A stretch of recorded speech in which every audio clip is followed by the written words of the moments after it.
ஐயோ ஐயோ போனால் போகட்டும் போடா. என்னடா இப்படி ஓடி வந்தனேன்னு பார்க்குறீங்களா? பால் தாங்க வச்சுட்டேன் அடுப்பு மேலே. வந்து பார்த்தா இப்படி திரிஞ்சு கிடக்கு. சரி வேறு என்ன பண்ணுறது, 2 நாளாக சப்பாத்தி சாப்பிடணும் போல் இருந்துச்சு.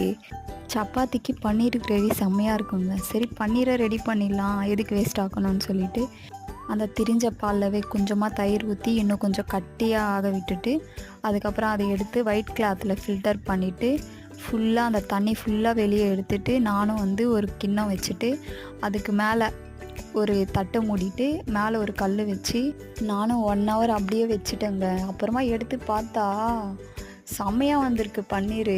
நீங்களும் வீட்டில் ட்ரை பண்ணி பாருங்கள். கடையை விட செம்மையாக இருக்குங்க. பார்க்கவே கொஞ்சம் உடஞ்ச மாதிரி இருக்குது, ஆனால் பட் செம்மையாக இருக்குது. நீங்களும் ட்ரை பண்ணுங்கள். டேக் கேர், பாய்.